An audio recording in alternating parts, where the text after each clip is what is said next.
وأحسن منك لم تر قط عيني وأجمل منك لم تلد النساء خلقت مبرأ من كل عيب خلقت مبرأ من كل عيب كأنك قد خلقت كما تشاء كتاب أنزلناه إليك مبارك ليدبروا آياته وليتذكر أولو الألباب۔ یہ کتاب برکت والی ہے جسے ہم نے آپ کی طرف نازل فرمایا ہے تاکہ دانش مند لوگ اس کی آیتوں میں غور و فکر کریں اور نصیحت حاصل کریں۔ اللہم صل علی سیدنا محمد وعلی آل سیدنا محمد بعدد کل ذرۃ مئۃ الف الف مرۃ۔ سامعین و ناظرین کرام، السلام علیکم ورحمۃ اللہ وبرکاتہ۔ سامعین کرام، سورہ قاف آیت نمبر 5 حصہ اول۔ آج کے سبق کا موضوع کیا ہم نے آخرت کی زندگی کو جھٹلا دیا ہے؟ اس کے ساتھ آج کے سبق کا آغاز کرتے ہیں۔ سب سے پہلے گزشتہ سبق کا اعادہ ہوگا۔ أَإِذَا مِتْنَا وَكُنَّا تُرَابًا ذَلِكَ رَجْعٌ بَعِيدٌ۔ کیا جب ہم مر جائیں گے اور ہم مٹی ہو جائیں گے تو پھر زندہ ہوں گے، یہ پلٹنا فہم و ادراک سے بعید ہے۔ قَدْ عَلِمْنَا مَا تَنقُصُ الْأَرْضُ مِنْهُمْ وَعِندَنَا كِتَابٌ حَفِيظٌ۔ بے شک ہم جانتے ہیں کہ زمین ان کے جسموں سے کھا کھا کر کتنا کم کرتی ہے، اور ہمارے پاس ایسی کتاب ہے جس میں سب کچھ محفوظ ہے۔ سامعین کرام، سورہ قاف آیت نمبر 5 لفظی ترجمہ، بل کذبوا بالحق، بلکہ انہوں نے جھٹلا دیا حق کو، لما جاءہم، جب وہ ان کے پاس آ گیا، وہم فی امر مریج، اب یہ شک میں ہے، اضطراب والے شک میں ہے۔ سامعین کرام، سورہ قاف کا مضمون جو ہے بنیادی طور پہ آخرت کے مضامین پر مشتمل ہے، اور یہ عقیدہ آخرت جو ہے یہ انسان کی زندگی کو بدلنے میں، یعنی سدھار میں یا بگاڑ میں بڑا کردار ادا کرتا ہے۔ دیکھیں، اللہ تعالیٰ نے ہمیں پیدا کیا ہے اور ہماری تخلیق کا مقصد پورا ہو نہیں سکتا جب تک یوم آخرت کو ہم تسلیم نہ کر لیں۔ اس کی وجہ بالکل سادی ہے سامعین اکرام، اس میں اتنے غور و فکر اور تدبر کی ہرگز ضرورت نہیں ہے۔ میں آپ کو بتاتا ہوں اللہ تعالیٰ کی توفیق سے وہ یہ ہے کہ دیکھیں، ہر تخلیق ہم دیکھ رہے ہیں، ہر کائنات بذات خود بامقصد ہے، بے مقصد نہیں ہے، باطل نہیں ہے، اور یہ بات اللہ تعالیٰ بھی فرما رہے ہیں، ما خلقنا السماوات والارض وما بینہما باطلا، بے مقصد نہیں ہے۔ ذالک الظن الذین کفروا، یہ کافروں کا گمان ہے، لیکن یہ ان کا گمان ہے، کافروں کا یہ گمان ہے۔ بہرحال میں آپ کو یہ کہتا ہوں، دیکھیں ہمارے ارد گرد جو بھی چیزیں ہیں اس میں اللہ تعالیٰ کے وجود، یہ ساری کائنات اللہ تعالیٰ کے وجود کا بہت بڑا ثبوت ہے، اور یہی کائنات تو ہے جس سے ہمیں اللہ تعالیٰ کا پتہ چلتا ہے کہ ایک ذات موجود ہے جس نے یہ سب تخلیقات کی ہیں۔ اور تھوڑی توجہ سامنے کروں، اللہ تعالیٰ کی اس بات کے تو مشرکین بھی قائل تھے کہ خالق کائنات و سماوات والارض جو ہے وہ ایک ذات ہے اور وہ اللہ۔ اب دیکھیں، جب اللہ تعالیٰ ہی اس کائنات کا خالق واحد ہے، اب یہ دیکھنا ہوگا کہ یہ کائنات کی تخلیق بے مقصد ہے یا با مقصد ہے۔ تو اس میں دیکھیں، بنیادی طور پہ اس سوال کا جواب یہ ہے کہ انسان جو ہے اس کائنات کا مرکزی کردار ہے۔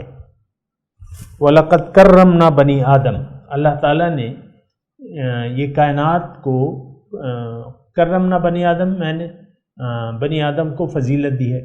اب ظاہر ہے کہ انسان اشرف المخلوقات ہے اور ساری کائنات کا محور ہے یہ انسان، یعنی کائنات اللہ تعالیٰ فرما رہا ہے وَسَخَّرَ لَكُم مَّا فِي السَّمَاوَاتِ وَالْأَرْضِ، جو زمین اور آسمان میں ہے یہ میں نے تمہارے فائدے کے لیے مسخر کر دی ہے۔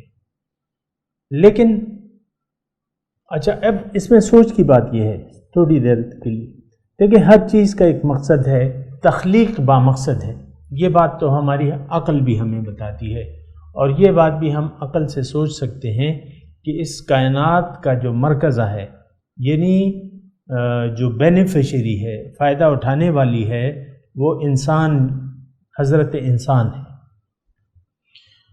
اچھا، یہ نہیں ہو سکتا کہ کائنات اللہ تعالیٰ نے بامقصد پیدا کی ہو اور جس مقصد کے لیے، یعنی جس ہستی کے لیے یہ کائنات اللہ تعالیٰ نے پیدا کی ہو، یہ نہیں ہو سکتا کہ اس کی تخلیق ہی بے مقصد ہو، اس کا کوئی مقصود ہی نہ ہو۔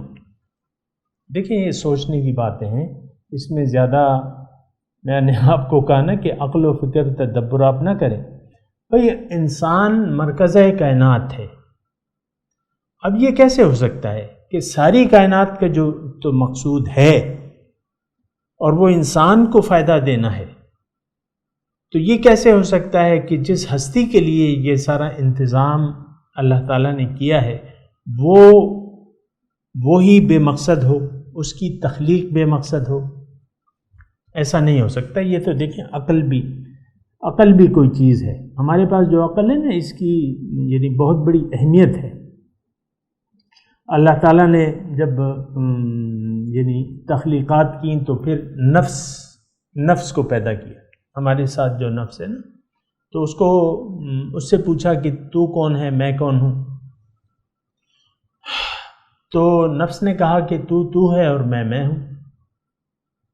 پھر عقل کو پیدا کیا تو اس سے پوچھا گیا کہ بھئی میں کون ہوں اور تم کون ہو؟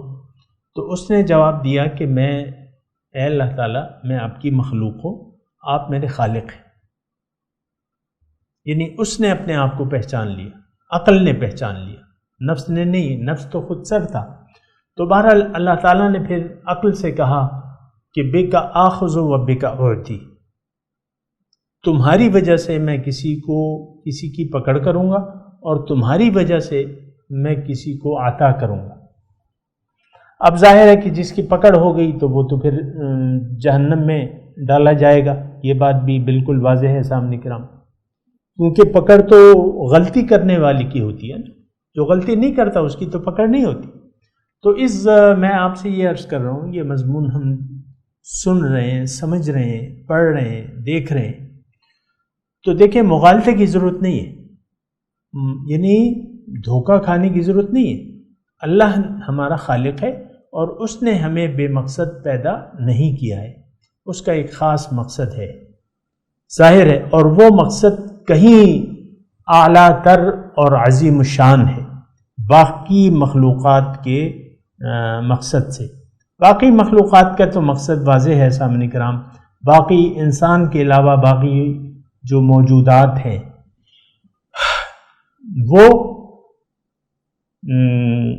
وہ تو مجبور ہیں، چاہے فرشتے ہیں، چاہے اور کوئی مخلوق ہیں، بڑی بڑی مخلوقات ہیں انسان سے بہت زیادہ،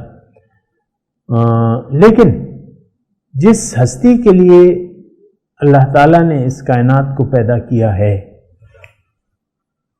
تو اس کا مقصود عقل یہ کہتی ہے کہ بہت بڑا عظیم الشان مقصد ہوگا اس کا، عقل یہ کہتی ہے۔ ہاں، عقل کی بات درست ہے. ہم پوچھتے ہیں پھر اللہ تعالیٰ سے، تو اللہ تعالیٰ فرماتا ہے کہ میں نے تمہیں اپنے لیے پیدا کیا ہے تاکہ تم میری بندگی کر کے میرے پاس آ جاؤ، میرے قریب ہو جاؤ، مجھے پہچان لو. تو انسان کا مقصود اللہ ہے، ذات باری تعالیٰ ہے. وَأَنَّ إِلَىٰ رَبِّكَ الْمُنْتَهَىٰ، قرآن میں ہے اے انسان تمہاری انتہا تو تمہارا رب ہے. تو اللہ نے انسان کو پیدا کیا ہے اور اللہ ہی انسان کا مقصود حیات ہے. بہت بڑا مقصد ہے سامنے، بہت بڑا، بہت بڑا.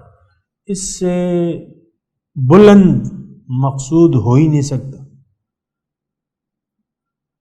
اور جو لوگ دیکھیں قرآن کا مطالعہ کریں، جو لوگ اپنے مقصد حیات میں کامیاب ہو جائیں گے وہ کہاں پہ ہوں گے؟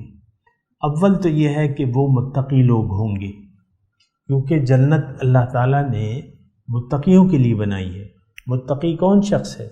جس کا مقصود اللہ ہے اور جو احتیاط سے زندگی گزار رہا ہے. یہ بے احتیاط لوگ زندگی یعنی کامیاب نہیں ہوں گے، یہ بات نوٹ کر لیں. غیر متقی شخص کے لیے تو جہنم ہے، یہ بات بنیادی طور پہ نوٹ کر لیں. تقوی شرط دخول جنت ہے سامنے کرام. متقی، محتاط. اگر آپ محتاط نہیں ہیں تو پھر تو آپ فاسق ہیں، اور فاسقوں کے لیے تو اللہ تعالیٰ فرما رہے ہیں میں نے جہنم تیار کر رکھی. آپ تو پھر منکر حق ہیں. تو یہاں بہرحال مضمون سامنے کرام بل کذبوا بالحق پہ میں بات کر رہا ہوں، اور میں آپ کو یہ کہہ رہا ہوں کہ انسان کی تخلیق کا مقصد ہے.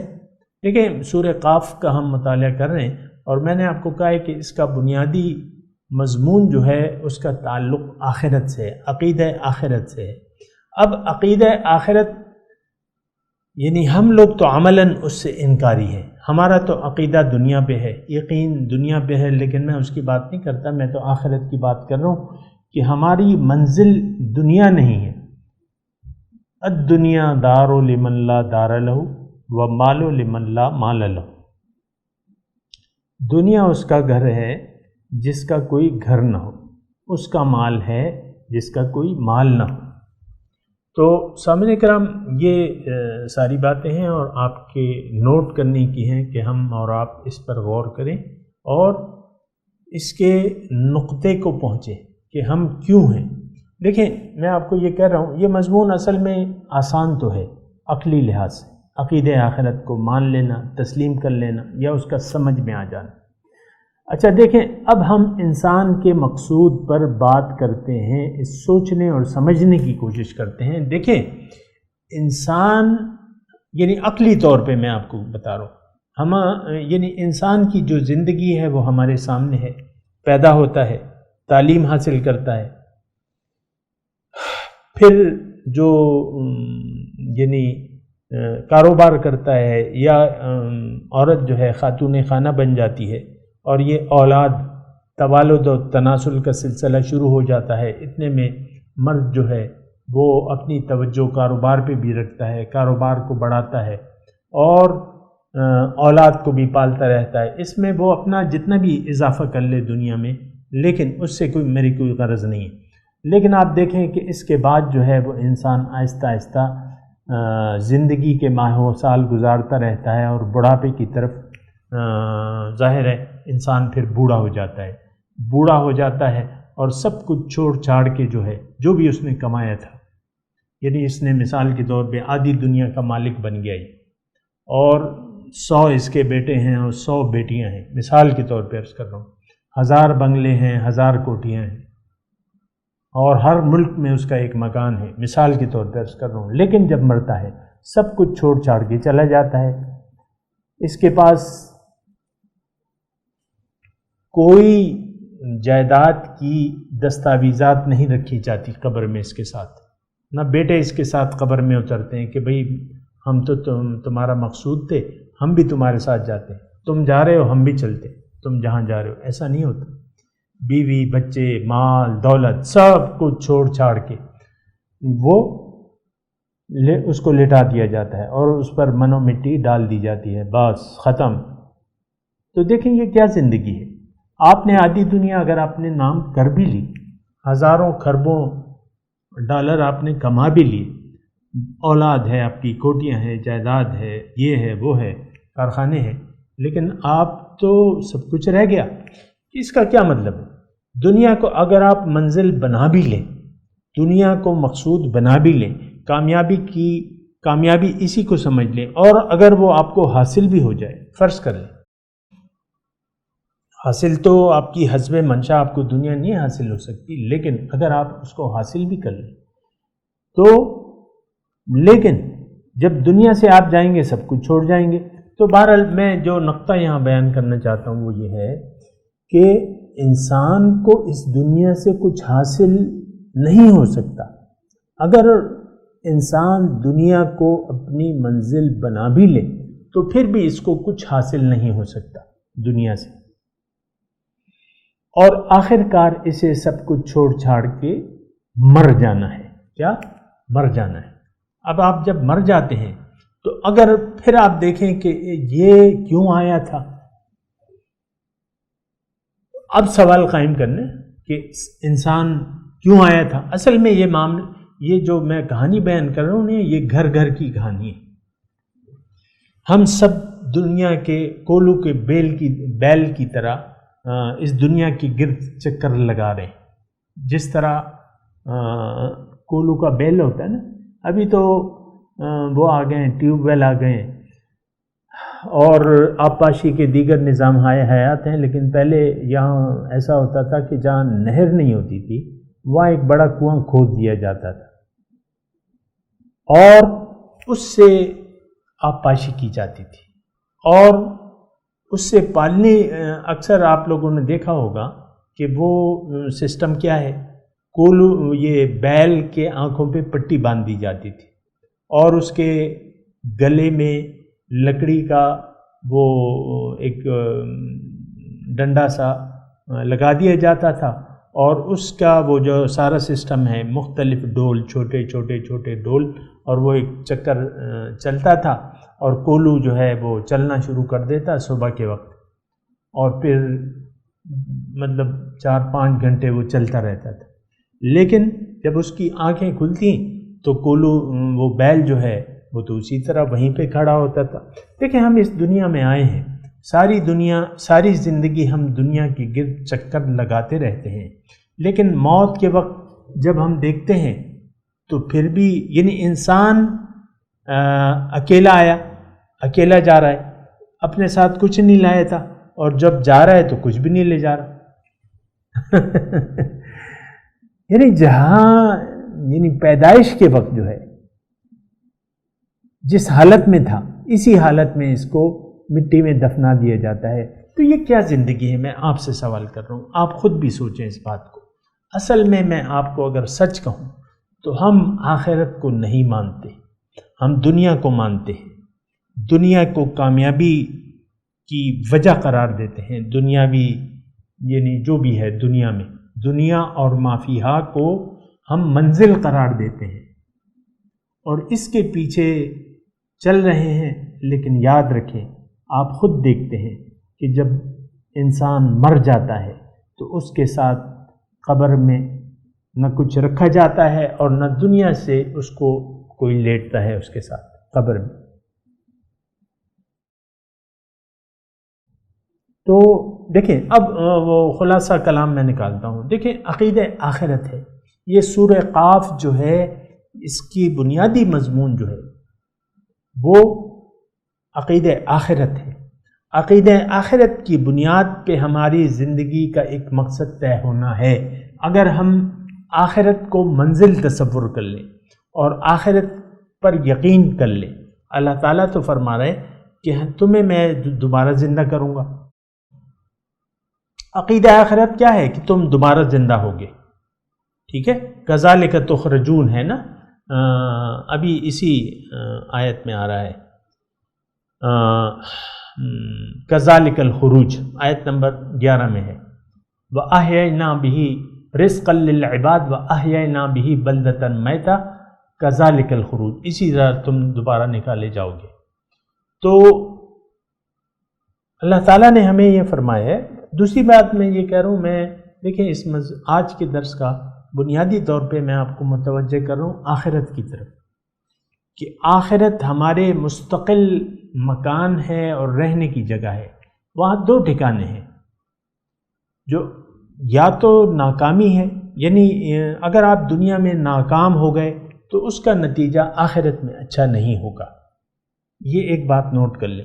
ہم تو یہ کافر اور مشرک اور منافق اس کے چکروں میں پڑے رہتے ہیں، بنیادی طور پہ بات یہ ہے، اور قرآن بھی اس بات پہ ہمیں توجہ دلاتا ہے کہ اصل جو مرکزہ ہے، جو مضمون ہے، وہ یہ ہے کہ آیا تم دنیا دار ہو یا اللہ والے ہو۔ اللہ تعالیٰ تو ہمیں ہدایت فرماتا ہے کہ تم اللہ والے بن جاؤ، ولیکن کونو ربانیین، رب والے بن جاؤ، اللہ والے بن جاؤ۔ تو اللہ والوں کو اگر ہم اللہ والے بن جاتے ہیں تو پھر دنیا سے ہمیں کیا سروکار۔ حضور صلی اللہ علیہ وسلم فرماتے ہیں مالی ولی دنیا کو، میرا تمہاری دنیا سے کیا واسطہ، انما مثلی کمثل راکب استظل تحت الشجرہ ثم راح، میری مثال تو ایک ایسے مسافر کی سی ہے جو ایک راستے پر جا رہا ہے، راستے میں سستانے کے لیے ایک درخت کے سائے میں تھوڑا سستا لیتا ہے، پھر واپس چل دیتا ہے۔ یہ ہمارے لیے بھی حضور کی یہی ہدایت ہے۔ حضور صلی اللہ علیہ وسلم فرماتے ہیں کن فی الدنیا کأنک غریب او کعابری سبیل، دنیا میں ایسے رہو کہ تم ایک اجنبی ہو۔ غریب کا معنی ہم تو کچھ اور کرتے ہیں، لیکن عربی میں اس کا معنی جو ہے اجنبی کے، کأنک غریب او کعابری سبیل، یا ایک راستے پر چلنے والے مسافروں کی طرح رہو، اجنبیوں کی طرح رہو۔ ظاہر ہے پرایا مکان ہے، آپ ایک بڑے ہوٹل میں جاتے ہیں مثال کے طور پہ، وہاں پہ ایک ہوٹل ہے، وہاں آپ قیام کر لیتے، تو کیا ہوٹل کو آپ اپنی ملکیت سمجھ کے آپ قیام کرتے ہیں؟ نہیں، ایک رات کا آپ کرایہ دے دیتے ہیں اور پھر اس سے صبح چلے جاتے ہیں۔ چیک آؤٹ ٹائم ہوتا ہے نا، 12 بجے یا 11 بجے لکھا ہوتا ہے ہوٹلوں میں چیک آؤٹ ٹائم۔ اب موت جو ہے وہ چیک آؤٹ ٹائم ہے ہمارا سامنے کرام۔ تو بات یہ ہے، دیکھیں یہ سورہ قاف ہو رہی ہے، بڑی مرکزی، حضور کو یہ صورت بہت پسند تھی، اکثر صبح کی نمازوں میں یہ تلاوت فرماتے تھے، اور یعنی بہت زیادہ اس سے محبت رکھتے تھے، کیونکہ یہ آخرت کی یاد دلاتی ہے۔ کذالک الخروج، تمہیں نکلنا ہے۔ تو دیکھیں موت جو ہے وہ اختتام نہیں ہے ہماری زندگی کا۔ زندگی، ہم جو زندگی جی رہے ہیں وہ ایک خاص مقصد کے لیے ہے۔ اگر ہم نے یقین کر لیا کہ ہاں کہ اللہ ہی ہماری منزل ہے، ہمارا مقصود ہے اللہ تعالیٰ کی ذات، اور پھر اللہ کو منزل بنا کے اللہ کے راستے پر چل پڑے حضور صلی اللہ علیہ وسلم کی اسوہ حسنہ کی روشنی میں، اور ایک نگران کی نگرانی میں، استاد کی رہنمائی میں، اگر ہم نے یہ منزل طے کر لی انشاءاللہ ہم کامیاب ہو جائیں گے۔ اگر ایسا نہ کیا اور آخرت کو بھلا کے ہم زندگی ہم نے زندگی گزاری، اور عام طور پہ دیکھیں دنیا کو منزل اور کامیابی کی اصل سمجھ کے ہم دنیا کے لیے زندگی گزار رہے ہیں، تو یہ بہت خطرناک صورتحال ہے سامنے کا، بہت خطرناک صورتحال ہے۔ میں آپ کو بتا رہا ہوں سامنے کروں اللہ تعالیٰ کی طرف سے، حضور کے ایک امتی کی یعنی حیثیت سے۔ تو ایک اچھی بات میں آپ کو بتا رہا ہوں، آپ ایسا کریں کہ دنیا سے دل لگانا چھوڑ دیں، اپنی منزل کو یاد کریں، اور اپنی جو مقصود ہے اس سے محبت شروع کر دیں، اللہ کو منزل بنا کے اس سے ٹوٹ کے محبت کریں، اور زندگی احتیاط سے گزاریں۔ اگر میں نے اور آپ نے زندگی محتاط انداز میں گزاری تو اللہ تعالیٰ نے یہ لکھ دیا ہے کہ اعدت للمتقین، کہ یہ جنت جو ہے متقین کے لیے میں نے تیار، لیکن اگر ہم نے تقوی کا دامن چھوڑ دیا تو وہ اس صورت میں ہم سے چھوٹے گا جب اللہ ہماری منزل نہیں ہوگی، پھر تو جو مرضی آیا اب کریں، اپنی خواہشات نفسانی کو پورا کرتے رہیں اور دنیا کے لیے زندگی گزاریں۔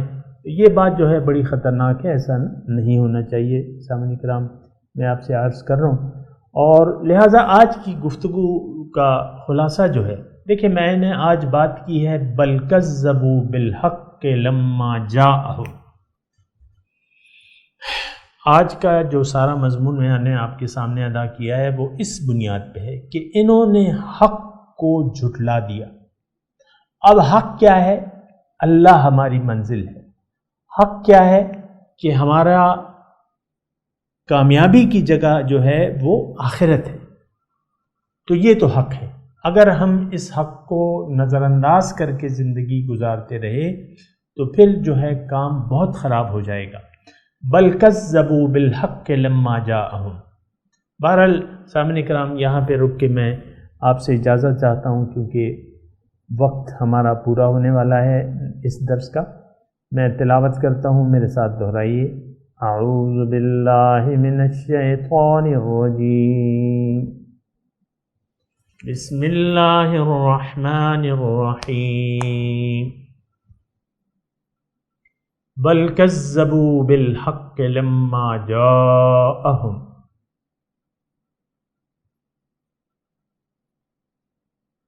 فہم فی امر مریج۔ ترجمہ سنا دیں۔ بل کذبوا بالحق، بلکہ انہوں نے جھٹلا دیا حق کو جب ان کے پاس آیا۔ فہم فی امر مریج، تو اب یہ شک میں مبتلا ہیں۔ اس کی ہم وضاحت کریں گے انشاءاللہ۔ اور آج کا یہ سبق ہے۔ اب ان آیت کی تلاوت اور ترجمہ۔ بل كذبوا بالحق لما جاءهم فهم في أمر مريج. But they denied the truth when it has come to them, so they are in a confused state. سامعین اکرام، اس کے ساتھ ہی آج کے درس کا وقت اختتام کو پہنچا۔ اگلے درس میں انشاءاللہ ملاقات ہوگی۔ وآخر دعوانا ان الحمد للہ رب العالمین، والسلام علیکم ورحمۃ اللہ وبرکاتہ۔